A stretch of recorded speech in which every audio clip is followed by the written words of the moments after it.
Welcome to the Good Talk Podcast, where we remind you of the joy of life, the love of God, and the possibilities that lie ahead. Pete and Jordyn here with episode 52.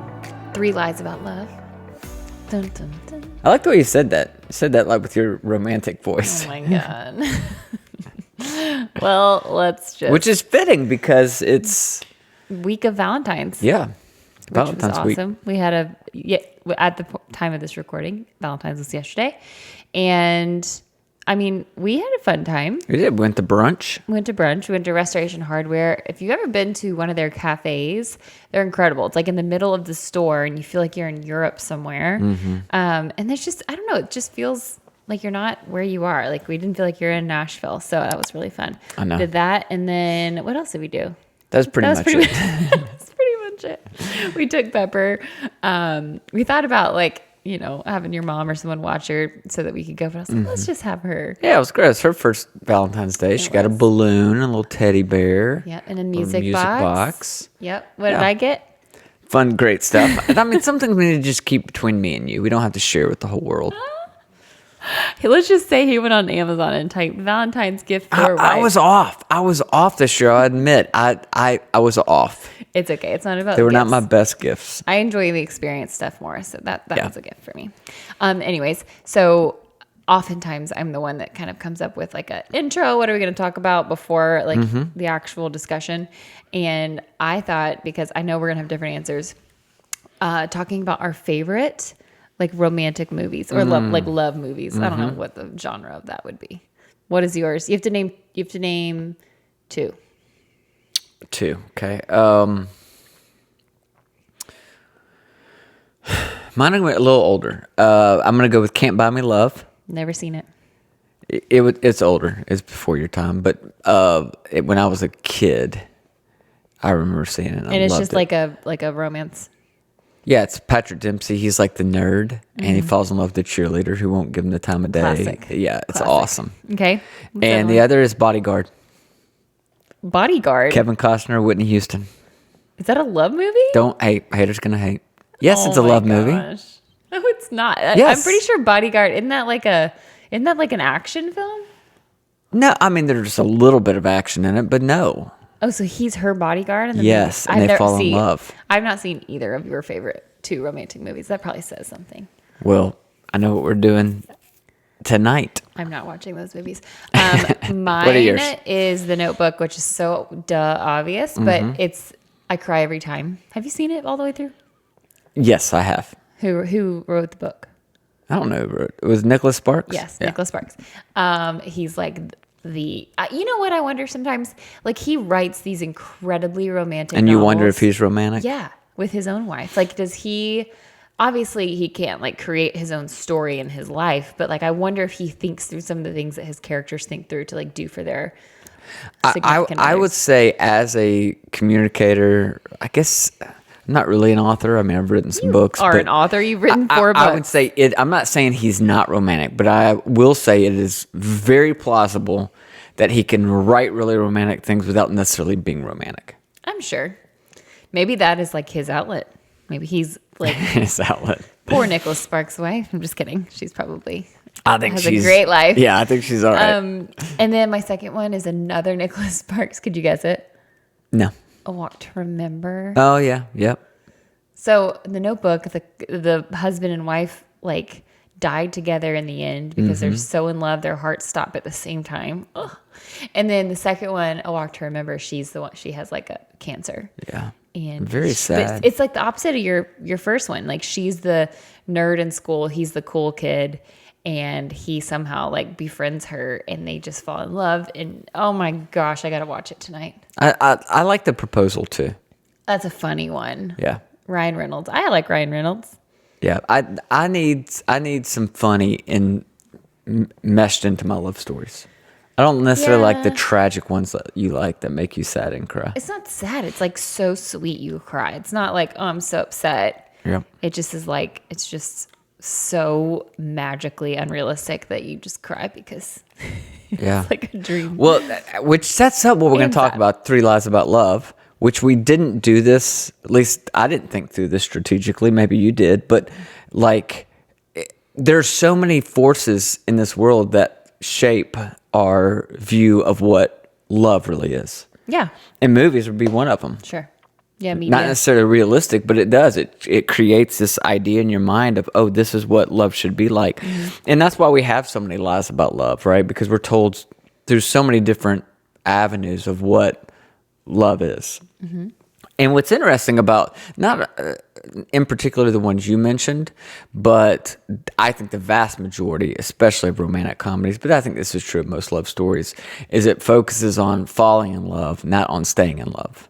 For sure. I think that's almost every. But isn't that kind of ironic? Because the falling in love part's not that hard. No. It's the staying in love part that totally takes work. I really think, and not to belittle love or not to belittle whatever, but I think Better not belittle love on Love Week, Valentine's Day. belittle love. No, I think you can fall in love with a lot of people, right? Like, I think The Bachelor is a great example. If you've ever watched that show, all 30 women somehow, quote unquote, fall in love with The Bachelor, because it's easy when you put someone on a pedestal and you're anyway. I just think it's. I've said that for years, and a lot of people roll their eyes because they don't like that idea. Like, you want that idea of, that's my soulmate, that's the person, you know. But I just don't. I don't think in general there is that one person. I don't believe in the one person myth. Yeah. Because if one person married the wrong person, then everybody that follows them is screwed. No, I think. Sure.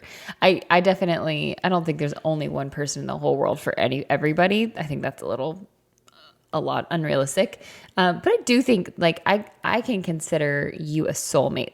And I don't think that means again, there's only one soul in the world, but it means there's a unique connection. Yep. Yeah. So anyways, just trying to save you from haters out there. No, but you're just doing another lie about love. So now it's the 4 lies about love and not the 3 lies about love. Okay. All right, let's go. All right. You want to hear them? Yep. 3 lies about love, or 4, since you already gave us the first one. But my first one was fighting is an omen. That's a lie. Yeah. Fighting is an omen. That somehow, if you fight inside of your relationship, and by the way, most of these apply, I think, to almost all relationships. Like friendships and everything. Yeah, but we're specifically talking about romantic relationships or romantic love here. But and this one's very personal for me because I'm a conflict avoider. And I think that cost me deeply in my first marriage. And I remember when you and I first started to date, we had some good fights early on. Yeah. And still do in my mind. Just one a month. I mean, early on when we would fight, every single time you and I got in a fight, I jumped to the assumption that it was over. I think that we're done. First of all, I think we should replace the word fight. I don't like that word. Argument? Yes. We had a disagreement, an argument. Fighting to me insinuates physical. Oh, okay. No, yeah, it's I say what I think, almost always. I wear my heart on my sleeve. And you don't say what you think all the time. Right. It takes effort. It takes effort. Or it takes multiple instances for you to finally say something, and then you've had so much thought and heart put into it that it's comes out really aggressive. You know? Yeah. No, I do remember that. I remember you were so worried. I think I remember you saying, we're never going to work. And it was after our first disagreement. And I was like, wait, what? I'm sorry, what? I just said that I didn't want to go to, whatever. I don't know. It was something silly, but I think even the silly, not the more lighthearted things that I would push back on, it made you scared for the big things, right? Yeah. I think that was everything boiled down was just, you did not like disagreement and you thought disagreement was actually bad. But I would say that it is a sign of intimacy as long as it's healthy communication. Yeah. Right? I think for me the big difference is, and I think there's a lot of people wired this way, they're more into peace faking than they are peace making. And that's the way I was. Easier. Yeah, for sure. And so what I've come to is this realization that it's not really about fighting, it's about how you fight, right? And so just a few tips that I think we've been able to incorporate in our relationship on how to fight fair is, number one, keep the conversation as much about the issue and as little about the person as possible, right? No name calling. Yeah, it takes some of the that deep sting out of it when you keep it on issue and not personally attack the person. The second one was operate from the perspective of we-ness, not... Oh, you just said weenus.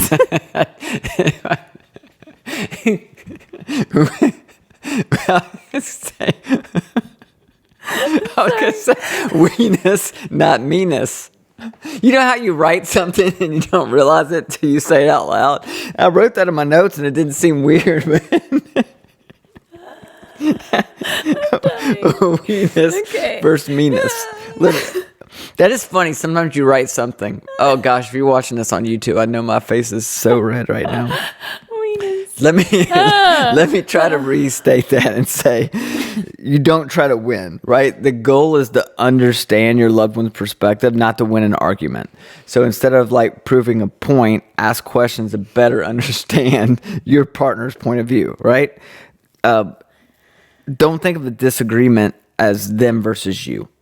Right. Think about it as the two of you against the problem. Well, yeah, and I think your first point, which was keep it to about the topic, not about the person. Yes. That's a lot easier to heal from, right? Like, and I'm not saying you have to heal after every disagreement, but like if you were to tell me you're a bad mom and I've never, like if you attack my character when we're talking about a situation, I can get over a situation. But when you tell me, if you had like a character, stop. I'm still laughing about weenus. Sorry. If you would attack me as a person, yeah. It would be a lot harder for me to like. Sorry. You guys hate us. Okay. Anyways. And the third tip, you want to hear it? I think it's the most practical one. And you and I have definitely had to implement this before. It's just take a break.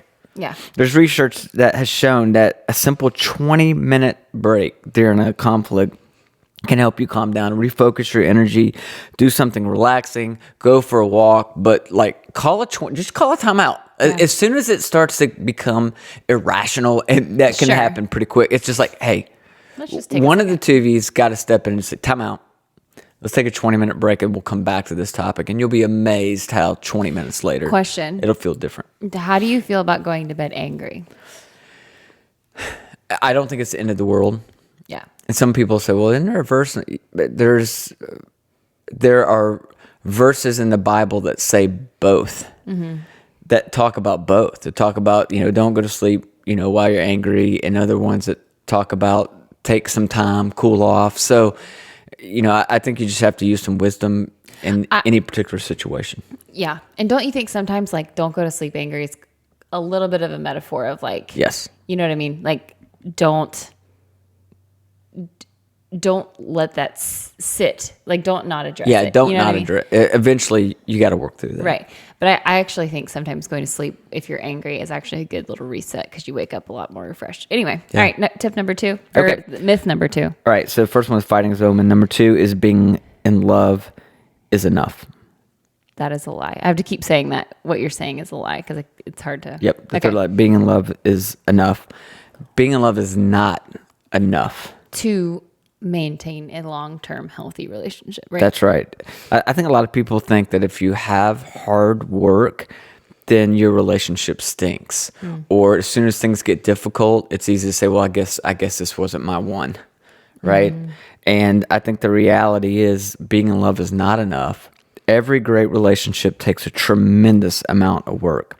Yeah. And if you don't work at effective communication, it's just a matter of time before the relationship begins to deteriorate. If you don't carve out quality time, it's just a matter of time before the relationship starts to deteriorate. All happy relationships demand work.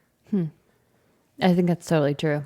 And again, that's a part of the love movies that we see that we don't see that part. Yeah. It just seems natural to them. Like being in love is enough. Love conquers all. Love, the reality, it just takes a lot of work. There's you guys will know this. There's a really popular hashtag on Instagram called relationship goals. Yeah. And people will often see like a really romantic picture of like this old couple walking on a beach holding hands and like hashtag relationship goals. Like in other words, they're saying, I want that. Yeah. My question though is, what is that? You want to be 90 years old and holding hands with your spouse walking on the beach. That's great. But what is that? Difficult and vulnerable conversations? Yes. Putting other person's needs before your own? Yes. Being willing to admit when you're wrong? Yes. Exhibiting patience at every turn? Yes. In other words, that picture that you tag as relationship goals, behind that picture, there's usually a tremendous amount of work. Yep. And hard conversations and things that we'll work through. And so I think it's so easy to idealize and romanticize certain aspects of a relationship. The reality is most relationships take work. Yeah. Third one. Yeah. Third line. If I have to ask, it's not worth it. I wrote this one for you. I'll be honest. I was going to say I felt that one deeply. Can I say another way to phrase that? Sure. Is if they really love me, they should know. Know what you want? Yep. And I feel like I've actually heard you say that to me No, before. not those exact words for sure. But the idea of you should know. Well, it's like you want that person to know. Maybe it's not that they should know. You just desire that they know you enough that they could take action in the way that makes you feel loved. Yeah. And seen or known, which is unrealistic, right? Like there's no way. I couldn't do that for you every day. You can't do that for me every day. Because no one's a mind reader. You got to speak up. I know. And I totally get that. That takes away some of the like if I had told you, Pete, I need you. This is a stupid example, but Pete, I need you to maybe once a month come home with flowers, right? Like let's pretend I said that. I don't say that. But when you came home with flowers, I'd be like, well, I told you to do that. That's not them to make me feel good. Right. So it's like, it makes you think, now you're just doing what I said. But really, if you did do that, it's an act of love saying, I heard you. I'm making sure you feel seen and loved and known. But in my brain and some other girls' brains, it's like the romanticization of that disappears. Do you agree with this statement that it's your responsibility to express your needs to your partner so they have the opportunity to fulfill them? Yeah, I do. And I think, again, this is where the movies suck because they're the ones that's like, oh, he just did all these things and knew and it's stupid and it's short term. But I do think it's important. I think you're very good at communicating that. Like you'll be like, I really need more words of affirmation from you, or I need you to tell me I'm doing a good job, or I acknowledge that I'm working hard, or if I, did the laundry, please acknowledge that I did that for you. Like you're very, very specific. And that's vulnerable when you do that because at least for me, I don't want to come across as feeling needy, but at the same time, I want to communicate what it is I need. Mm-hmm. Right? Yeah. And it's okay to have those wants inside of your relationships. Right. It's almost like, for me, it almost feels like I'm coming across like, I almost want to be able to do things and feel so good about doing them that I don't need your affirmation, Like, it kind of makes me feel like that's my part of my role anyways, so I don't need that. But it's almost like saying, hey, I know this is kind of part of what I do in my role, but I need you to acknowledge it. I feel like a little kid. Yeah. So I don't love it. See, I think this is really important because I think this applies, again, probably just as much to most of our friendships, because the reality is every day we are creating unconsciously these expectations for ourselves and for the people around us. And I'm reading this great book by Brene Brown right now, and she talks about how Atlas of the Heart. Yeah, it's the unconscious, unexamined, unexpressed expectations that are the most dangerous. So it's not that having expectations in a relationship is not dangerous, right? That's very normal. But the ones that are unexamined and unexpressed, that's what's dangerous. It's like this is what happens every day. We develop these expectations and we paint this picture in our mind and our heart of what we think should be happening in that relationship. Or let's keep with the movie theme, right, that we've been talking about.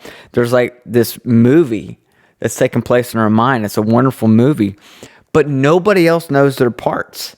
Nobody else knows their lines, right? Mm-hmm. Nobody else knows what this movie even means to us. And then when the movie fails to play out the way we want it to in real life, we feel immense disappointment over it. Yeah. So practically, that's like, hey, I really want to go on a date night once a week. Yeah. Please don't like it. You think that maybe he's going to initiate that spontaneously every week? Probably not. And also it takes intentionality on both sides, right? Like you both have to plan that. Or what's another thing that you would have to communicate? So the tip here for me, I think, is most people want to express the way they want to feel. So like you might say, I want you to make me feel wanted.